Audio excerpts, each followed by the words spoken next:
Warning! Bitag Live Morning caters to mature audiences. Topics discussed are particularly on hot, timely, current issues purposely intended for Filipino viewers and listeners worldwide. Discussions may contain language that may not be appropriate for some sensitive audiences. If you do not approve of the content listed above, please do not watch our videos. If you wish to continue, we strongly advise that you proceed with caution. Viewer maturity is advised. Mag-iingat kayo pagtanggap ng mga regalo. Baka ma-ombudsman kayo, ha? Ha? Okay?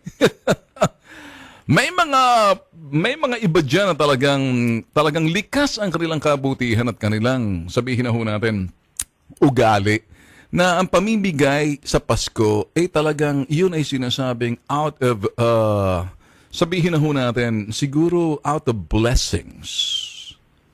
Halimbawa, si Manny Pacquiao.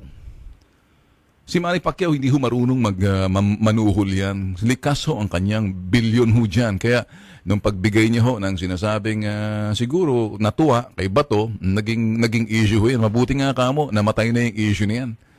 O ano ho yung sinasabi? Ano ko lang, yung mga namamasko na mga matatanda na, mag-iingat ha, yung magbibigay ng mga sobre. Merry Christmas. Okay lang ho yung pang mga basurero ho kayo, delivery boy ho kayo. Kung kayo ho'y araw, every week or every month, napupunta roon sa sinasabing tirahan ng isang individual, wag ho kayo magtaka kung may mga sobre yung iniiwan dyan para lalagyan nyo yung sobre na yan. Tapos yan ganun, pamasko sa kanila. Pero kung kayo yung mga taong gobyerno at bibigyan kayo ng pamasko, na ang pamasko na yan, matutuwa ka na sa akala mo Christmas card or di kaya na medyo bigay sa isa sobre, manipis na sobre, baka magalit ka, pero may cheque, nakahalagay kalahating milyon or tatlong cheque na sinasabing 150,000, tapos yung isa 300,000 pesos. Anong klaseng Pasko yun? Di ba? Hindi kaya suhol yun?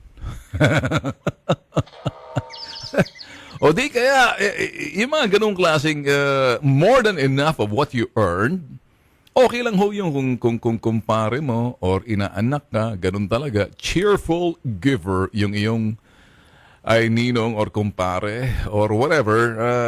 Dito lang naman sa Pilipinas yun eh.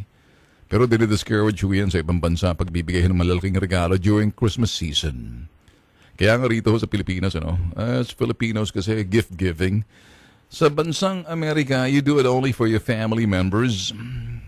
Kapag ginawa mo sa kapitbahay mo, etc., okay lang yun kung bagong lipat ka lang sa iyong tirahan na your neighbors will welcome you by giving you cakes and some other stuff to say welcome to this subdivision or welcome to this community. We welcome you. Okay ho yan.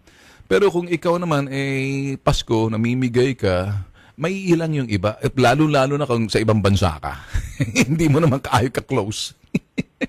Baka sabihin, tira-tira niya pinamimigay sa atin. Ano kaya meron dito? Ano bang meron? Ba't ako binibigyan ito? Sa Pilipinas, okay lang ho yan.